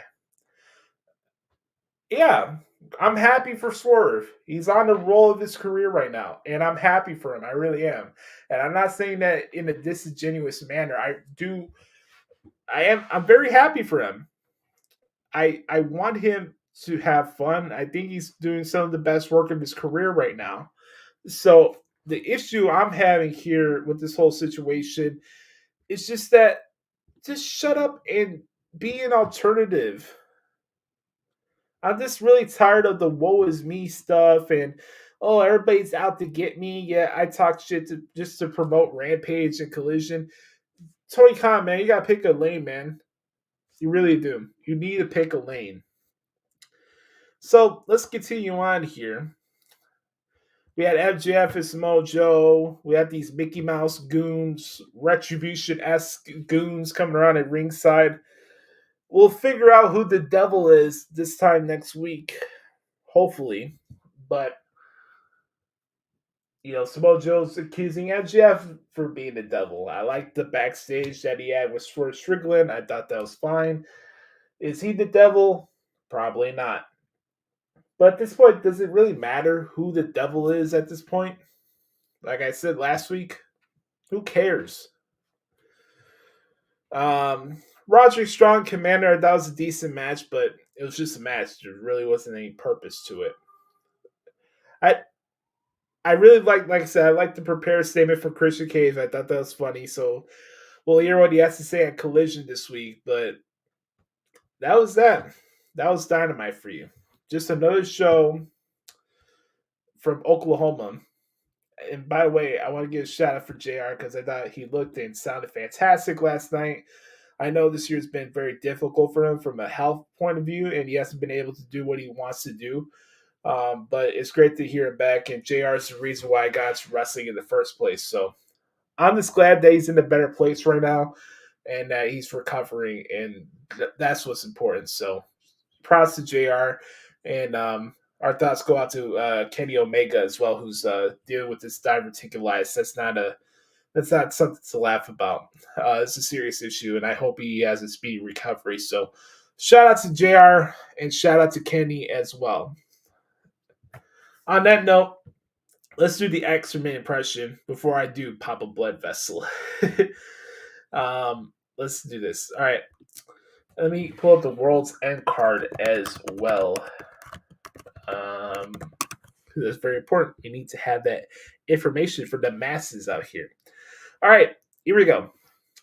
Ladies and gentlemen, coming up this Friday night on TNT, it's a special edition of AEW Rampage. Here's your matches for the AEW Rampage Holiday Bash. International Champion Orange Cassidy puts his hat on line against Rocky Romero. For there, we have Sky Blue taking on Queen Aminata. For there, we have a tag team match pitting the Kingdom against the Hardy Boys. And our main event for the AAA Mega Championship is El Hijo del Vikingo against Black Taurus. Then coming up this Saturday night, another stellar edition of AEW Collision. We'll hear from Christian Cage. Will he accept Adam Copeland's challenge for World's End? We have Billy Gunn and Acclaim putting their AEW World Trio Styles online against Top Flight and Action Andretti. We have Continental Classic Blue League matches as Brody King takes on Daniel Garcia. Bryan Danielson takes on Claudio Castagnoli, and Andrade Alito takes on Eddie Kingston. For there, we have women's tag team action as Thunder Rosa and Abaddon takes on Julia Hart and Sky Blue. And the main event, Keith Lee against Brian Cage. Then coming up on December 30th from Nassau Coliseum, it's AEW's World's End. And we have the finals of the AEW Continental Classic, with the winner becoming the inaugural AEW Continental Champion. And for the AEW Women's World Championship, it's Timeless Tony Storm against Riho. And our main event for the AEW World Championship, it's MJF against Samoa Joe. More matches to be announced. Make sure to follow Tony Khan on Twitter at Tony Khan. And make sure to get all your tickets right now at AWTIX.com. That's AWTIX.com. And on that note, we pose the question each and every single week. We'll let you guys know. You tell us what the hell is wrong with AEW. This has been What the Hell is Wrong with AEW.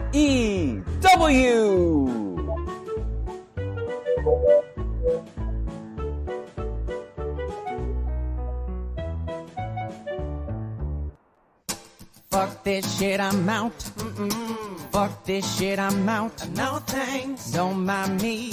I'ma just grab my stuff and leave. Excuse me, please. Fuck this shit, I'm out. Nope. Fuck this shit, I'm out. Alright then. I don't know what the fuck just happened, but I don't really care. I'ma get the fuck up out of here. Fuck this shit, I'm out. Oh, man. I look at this picture and I look at this promotion and it just makes me feel one thing inside.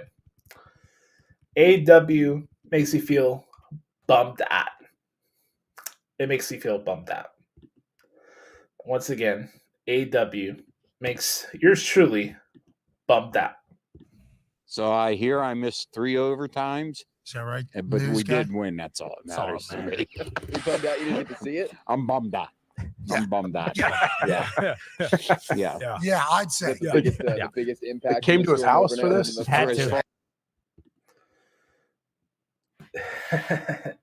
Shout out to Vietnam veteran Ed. Unfortunately passed away a few months ago, I think, right? Shout out to Ed. Bummed out. All right, ladies and gentlemen, we're going to do something live here on YouTube, and you're going to see my live picks. Usually I do this before Thursday Night Football, but it's been a very busy week, but a good, productive week in that matter. We're going to be making some predictions. No, for the NFL, and we got to win. We have to crown somebody as the CLAHN of the week. I'm not CLAHN. Constant CLAHN. You're big CLAHN. CLAHN. One more time. I'm not CLAHN. Constant CLAHN. You're big CLAHN. All right. Before we get to the CLAHN of the week, let's make some predictions for football this weekend. We're going to do this live. Like I said, I didn't have a chance to make my picks live on the show. So we'll do this here using the ESPN page. Let's check this out. Tonight we have the Saints at the Rams. Big time game on Amazon Prime Video. This should be a pretty good game here, actually. But I am going to go with the Rams at home. I think it's going to be a rough day for Derek Carr. I got the Bengals over the Steelers. Bills definitely over the Chargers. Colts going to Atlanta. And You know what? I'm going to go with the Falcons in this one. I think the Falcons will beat the Colts this week. Yeah, I'm going to go with the Falcons this week. I'll go with the Seahawks over the Titans, Lions over the Viking. Got the Jets over the Commanders. Let's go with the Packers over the Panthers. I think Green Bay will rebound for their victory. Let's go with the Browns. I don't know what's up with CJ Stroud, and I'll go with the Browns over Case Keenum and the Texans. Gonna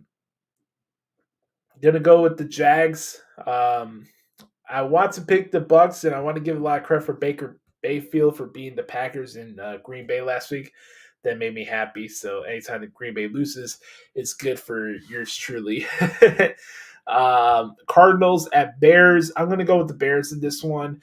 I don't know if Kyler Murray is playing, but the Bears are playing a late afternoon game, so I get to watch a little bit of Red Zone before the Bears play, so that's pretty cool. I'm going to go with the Dolphins over the Cowgirls. This is, by the way, these games are on Christmas Eve. How about that? That should be a lot of fun.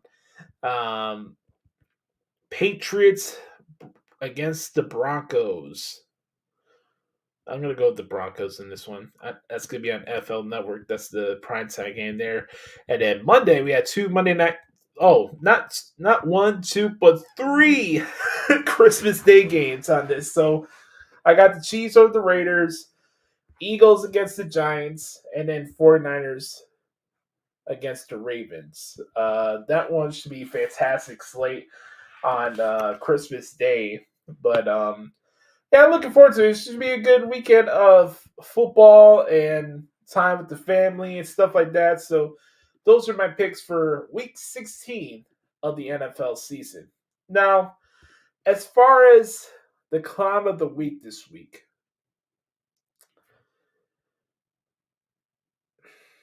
the clown of the week this week goes to George Pickens. If you don't know what's going on with Pittsburgh, basically George is being called out because of lack of effort in the blocking, which could have gave Pittsburgh another touchdown, and it just didn't work. And he's being called out, and he's acting like a prima donna. He's going off in the media.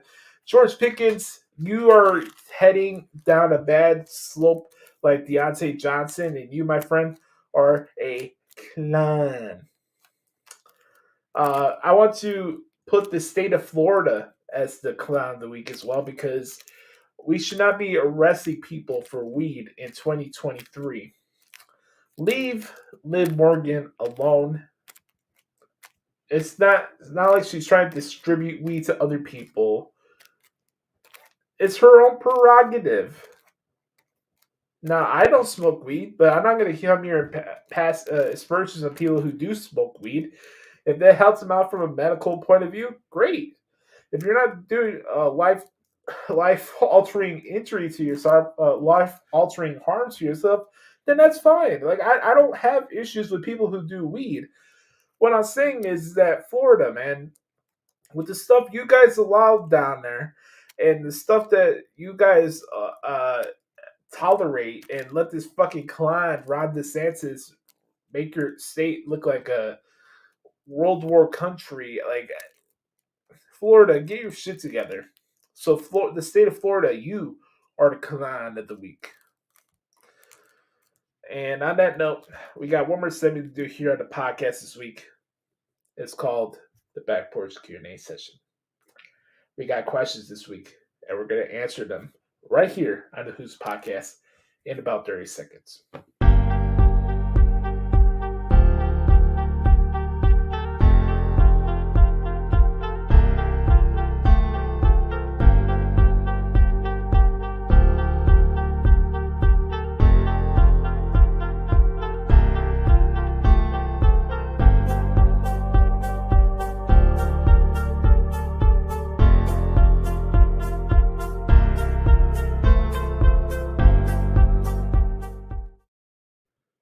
All right, folks, one more segment to do here on the podcast this week. It's time for a brand new edition of Back Porch Q&A session. We got questions this week from Chris Valletta and the good brother Mike Rubio at Main Event Swerve. And also, we got a question here from the good brother Dami Fez that says, "Do you consider AJ Styles a heel, and where do you see him in the Rumble?" Not yet. I could see him eventually as a brooding heel, Dami, but we'll have to see how that goes. Here's an idea. Why don't you do AJ Styles against Kevin Owens at WrestleMania? Why not? Let's throw that out there. So I don't know what's gonna happen with him in the Royal Rumble, but it's gonna be interesting. You can do AJ against Kevin at WrestleMania. You can do AJ against LA Knight if you want. There are options. There are options, and maybe you could do AJ against Sheamus. You could do a lot of things with AJ Styles. So the options are endless out there. Okay, let's get into the questions here with the good brother Chris Valletta at XTeams1124X. Let's throw out the X up for Chris really quick. He says, "What up, Oos? Here's some questions for the Q&A this week. Original Big Pressure or remix word theme?" I'm gonna go with the original, but still, swerve when I drive. Wait, swerve when I drive. So I'll go with that. Any predictions on where some of these recent releases in NXT/WWE end up? Well, I know today is the free agency day, right? So I believe Ali and possibly Matt Riddle. I definitely believe Elias and some of those guys are going to go to Impact. Definitely Rick Boogs is going to Impact or the NWA. I can see Dolph Ziggler most likely showing up in AEW. I would not be surprised by that. Dana Brooke possibly on Impact or NWA. Those really the main ones off the top of my head. Elias, I think, like I said, he'd probably be up in Impact. He'd probably be a better fit there too, to be honest. Does the Devil Reveal take place at World's End? Yes. I do believe the Devil's appearance will appear at World's End. Oh, damn. We got a deep one here. After episode 400, what's next for Josh Lopez? Will any live watches return on Twitch? What a great question. What a great question, Chris, man. Thank you for asking, man, because it's been on my mind. Obviously, you guys heard the teases. The future of the Hoots podcast is up in the air. I don't know. I talked about this with Brother Card the other day when I was with him in person, and really, I don't have a set decision yet of whether or not we're going to be done after episode 400. Hell, I don't know if we're going to be done after WrestleMania 40. It's something here, and it's something I am contemplating. Look, man, I've been at this show for 8 years. To say they were able to reach 300 episodes, almost 400 episodes, even all the stuff we were able to accomplish, I don't want this project to overstay its welcome. And I think that's the biggest thing. Obviously, there's the other factor, the fact that we haven't been able to make money off this show, and it's important to me because I put a lot of time and effort, and I do believe our show is worthy enough to be compensated as the other wrestling podcasts are out there. I'm just going to be honest about it. But I don't have a set decision yet. I had a lot of things to lull over. And I want to make this enjoyable for you guys as we continue on this final leg of the show. But really, what's really going to tell about the future of this podcast is the feedback that we continue or don't get, and what opportunities come from it. Because at some point, I do need to have some type of compensation after this. I just think it's only right with the amount of time and effort we put into the show. I can't just do it for free forever, and I need to know whether or not people still care. And that's probably the biggest thing more than the money for me. I need to know whether or not people still care about this show. I need to know if it's still worth me recording every week. And, you know, I have a lot of things in my head, obviously, because of the fact that I'm turning 30 next year. And I don't know whether or not this broadcasting stuff is going to bring me to the opportunity that I always wanted. I don't know. I'm not saying that I regretted going into broadcasting because I didn't. I don't. But I don't know what the future lies for me. I know that I'm going to continue doing the transfer because it's my job. But I'm going to leave it up to God's hands, and I'm going to leave it up to you guys. I don't have a decision yet. If there's something where we continue making money, I'd do this to the day I die. I would. If the opportunity was there and we continue doing this podcast for the rest of my life, I would do it. But I know my value too, and I know when it's time to say goodbye to something. And I'm very grateful for what we've been able to accomplish with this show. I really am.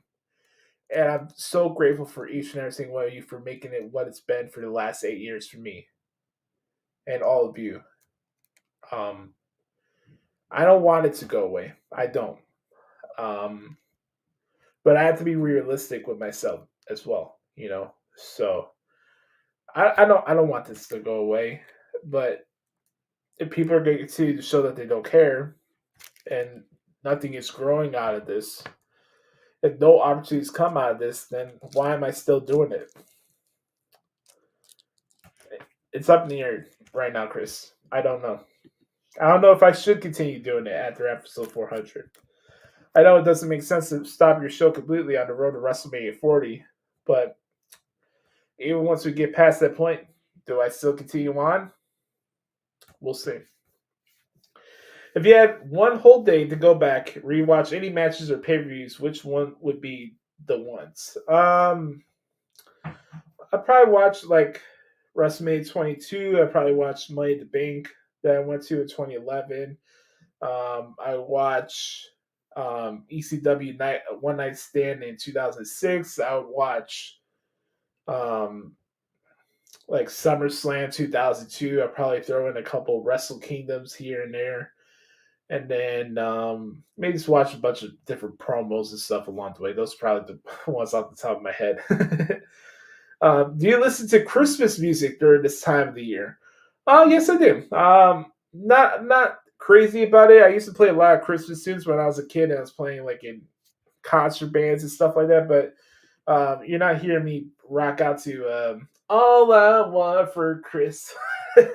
Like I'm not doing the Mariah Carey stuff every year. But not that I'm indifferent, but I do listen to some Christmas music here and there. What's my take on the Muppets? Have you watched any of the movies? I like the Muppets. I remember a lot of it when I was younger, and I honestly did watch the Muppets movie with Jason Segel because he was in How I Met Your Mother, and that's my favorite TV show. So I wanted to support Jason. And I thought he killed it. And I like the Muppets. I actually saw the Muppets in person. They had a event at the Rosemont Theater when I was a kid. I went with my cousin Tommy, and Kim brought us there, and that was a good time. I remember those times. Those were very, very good times. Oh man, this is a good one here. Chris, you really brought the heat this week, man. What should this era of WWE be called?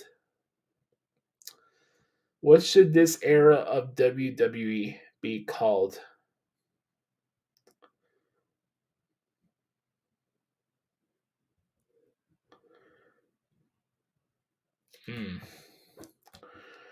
Ruthless Aggression, right? You have Attitude Era. You got the Golden Era.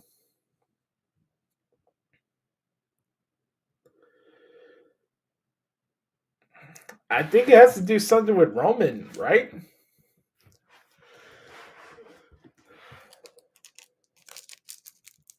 The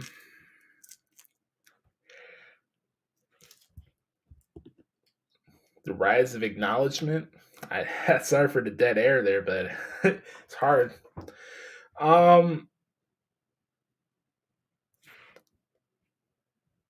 Ruthless Aggression.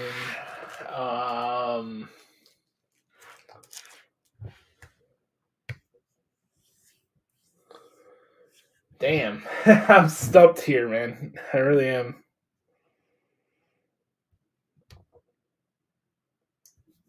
said something with Cody. I'm really stumped, guys. I don't know what to say. I don't know. It's hard. It's really hard to pick. I'm just gonna go with the rise of acknowledgement. That's gonna be my pick. I'm gonna go with the rise of acknowledgement. Which female on SmackDown do you think steps up with Charlotte at? Well, it's a good opportunity for Zelina Vega and Mia Yim to put some steps forward. So who knows? Maybe call somebody up from NXT. Is it time for Tiffany Stratton to come up? We'll have to see. Maybe Roxanne Perez or Corey Jade. I'm not really sure. I think you already saw what you need to see from Shotzi. You know, a lot of it's really decided on what's going to happen with Damage Control and Bayley and where things stand from there and stuff like that. I want to say that it will work, but it's up in the air now. It really is. Who wins the triple threat between Mox, Swerve, and Jay White next week? It's probably going to be Swerve. That'll be my guess. And then Moxley and Jay White probably have another match for Worlds then. We'll have to see. If I told you Chelsea Green, in my opinion, is an early favorite to win Money in the Bank this upcoming year, would you buy in on it? Yes, and yes, I would. She's fantastic. So she would definitely be one of my early picks for the Money in the Bank. All right, thank you, Chris, for the questions this week. I appreciate you, brother. All right, let's go to the next set of questions here from the good brother Michael Rubio at Main Event Swerve. He says, what up, Oos? Great to see the director of operations back in action this week and great to finally be done with school. Here's some questions for you for the back porch. Who has had the bigger breakout year, all things considered? Grayson Waller or Logan Paul? I'm going to go with Logan Paul by default. And that's not to take anything away from Grayson Waller because I think he's done a lot of good stuff since he's come out to SmackDown. But for me personally, I believe Logan Paul, it's going to be a big attraction for WWE for years to come. And I think he's just fantastic for what he does inside the WWE space. And I'm going to go with Logan Paul. For me, he's stand out the most from all of them. Also, who will win out of AHT Down Under in the U.S. Championship Tournament? Grayson Waller, Austin Theory, or both? Well, both are eliminated, so they can't. Unfortunately, they are both out of the tournament, so they will not win the championship. But who do I think could get the title first out of the two? I'm probably going to go with Grayson Waller because Austin Theory already has been a U.S. champion, so that would probably be my guess.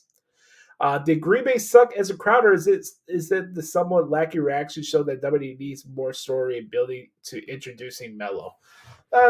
Green Bay is not a wrestling hotbed; it's a C market, as my guy Jonathan Hood would say. It's a C town, a C market, and that's what it is. So I wouldn't say that does anything to affect Melo's potential or anything like that. It's just the double-edged sword of having a live weekly episodic television show that's not in all these major marquee-esque cities. So I wouldn't look into it too much. Who had the better debut match in WWE on SmackDown? Kevin Owens against John Cena or Melo versus Grayson Waller? I'm going to go with Kevin Owens. Just because the match happened on pay-per-view. That's why. Who loses the first title and to who? Logan Paul and Gunther. I believe that Gunther will lose the Intercontinental Championship to Chad Gable at the Royal Rumble. Heard it here first on the Hoots Podcast. And that match will kick off the show as well. Let me grab something really quick. All right. I believe Gunther will lose his title to Chad Gable. Did any part of you doubt that Punk was actually returning when the music and graphics displayed at Survivor Series maybe another Heyman swerve? No. Mike and everybody, I knew that CM Punk was coming back when I heard his acceptance speeches when he got his Iron Mike Award at the Pro Wrestling Hall of Fame, the Cauliflower Alley Club award. Excuse me, that he got earlier this year. After everything that happened at All In and all that stuff with him and two-faced dipshit Jack Perry. Yeah, when I heard him like giving thanks to Triple H and stuff like that, I knew. And I also knew in the back of my head when the time came when he was backstage at the Raw at the Rosemont Horizon when he was still in AEW, and this is before Collision started. I knew something was up, and for me, I had it in my heart that Rosemont Horizon had to be the place for him to come back. It just made too much sense, and to have that type of reaction in that moment in the city, I thought the way they handled it was perfect. The moment for him to show up at the Rosemont Horizon is a moment that I'll never forget. It sucked for me that I wasn't able to be there in person, but I know what it's like to be in there when CM Punk is there, and it's a big epic moment like that. Nothing in professional wrestling beats it. Nothing about it beats it than those type of moments. And by the way, please, we're putting it out in the universe. Let's have CM Punk on the Hoots podcast before it's over.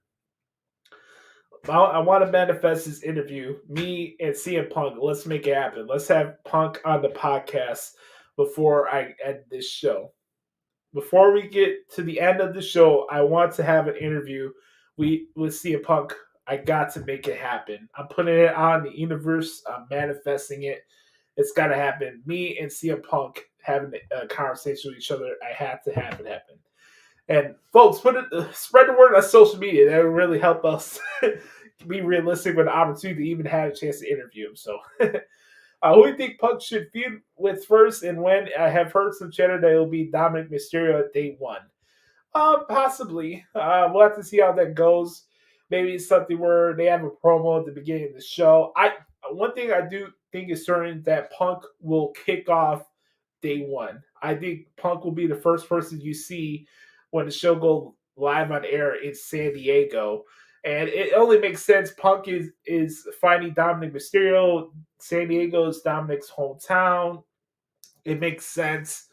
It'll be a great moment. And I think Punk will kick off the show to kick off day one. And it's going to be a good time. So, see ya, Punk. See ya, Punk. Who do you think Punk fights at WrestleMania? Seth Rollins or Roman Reigns? I believe he'll fight Seth Rollins. There's too much heat on the fire, too much heat on that pan to not acknowledge that. And no pun toward Roman Reigns, but I think the fire's too much there to not give it to see what it looks like with him and Seth Rollins. That's my guess. That's my main guess. All right, let's continue on here. What do you think of this Rich Holland injuring people angle with Drag It Off and then mentioning what happened in the past? I wouldn't say it's circumstance, but like I said earlier, I think people were a little bit over the top with going after him and thinking that he intentionally tried to injure Big E.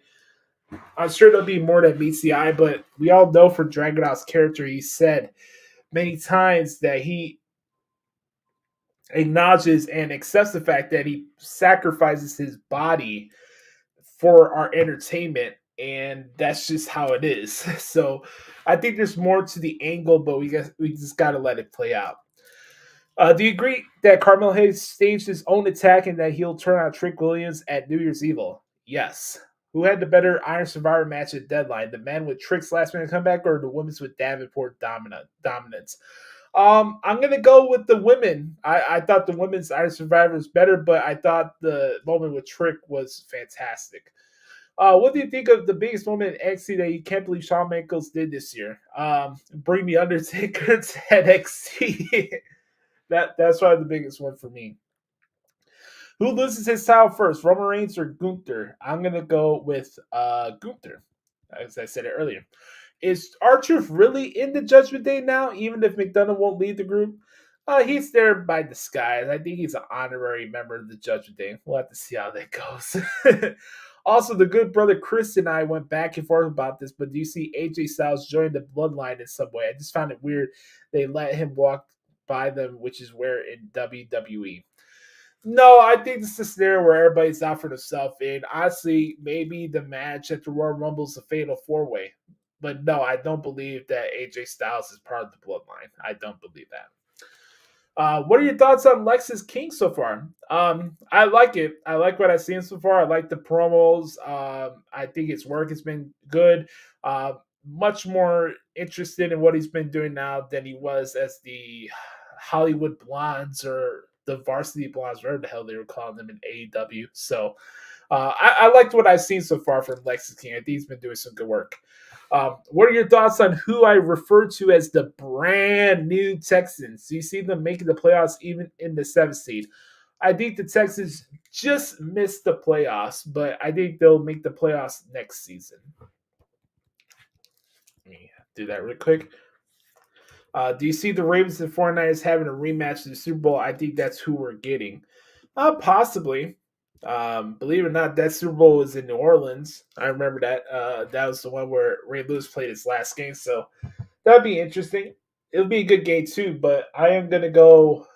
I do think the Ravens will fight the 49ers, and if it's not that, it'll probably be the Eagles and the Bills. That'll probably be my guess for the Super Bowl. Let's see what else we have here from Mike. The Home Alone house is loved like worldwide, but what do you hear of it, and how does your area mention it on TV?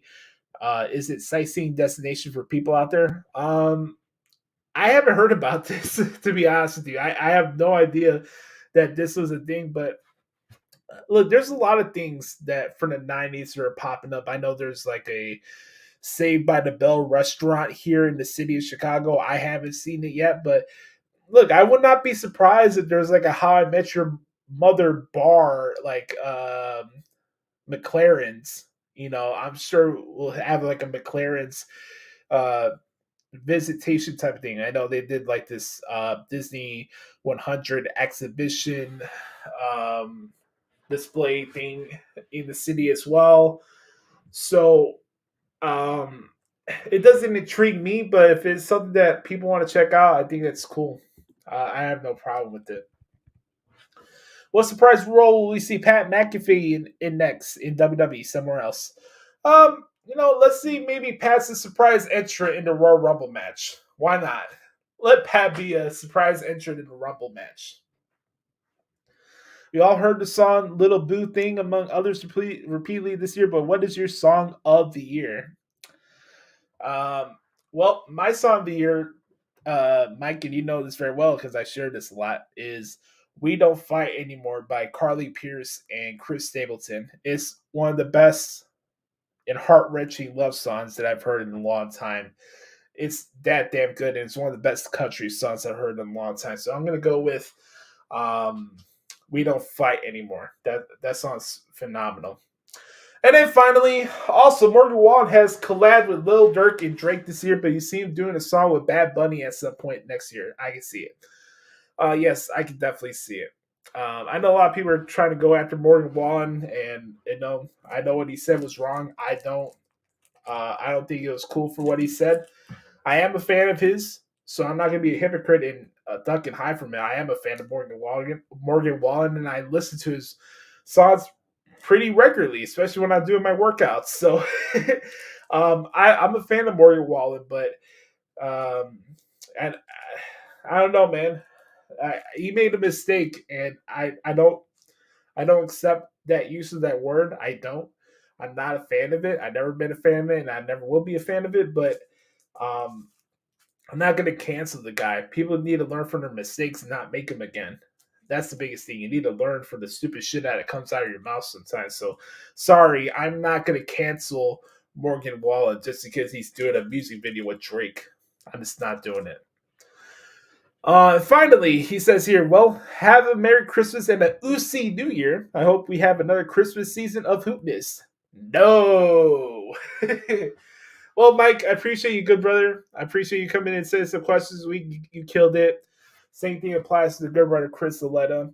And I want to thank each and every single one of you for hanging out with me today. It's been a very fun episode of the Hoots Podcast. I hope you have a wonderful holiday weekend with your family. We will have one more episode to close out 2023 next week. And we'll do a little bit of state of wrestling and let you guys get to know me a little bit better as well next week. Talk a little bit about mental health as well. And make our previews and predictions for AEW World's End. Yes! So, for Brother Carter and his return of the Thoughts of Dericho, and for everybody, for Chris, to Mike, to help out for the questions this week, and to each and every single one of you, I'm Joshie. You can find me on Twitter if you want at the Hoots Podcast. Hit me up at Instagram at Joshie Lopez Music. Check out my transfer work at WrestlingHeadlines.com. Subscribe on YouTube, like our channel. We're on the road to 500 subscribers. And please share the show on Spotify. Share our Spotify link because it helps expand the reach of the show. We need to have 1,000 specific Spotify listeners in order to qualify for ambassador ads. So please share and play the Spotify link. Even if you have to play old episodes, anything would help, and we deeply appreciate it. And let CM Punk know that we want him on the Hoots Podcast. Let's make it happen. For everybody, I'm Joshie. This has been episode 392 of the Hoots Podcast. It's a road to 400.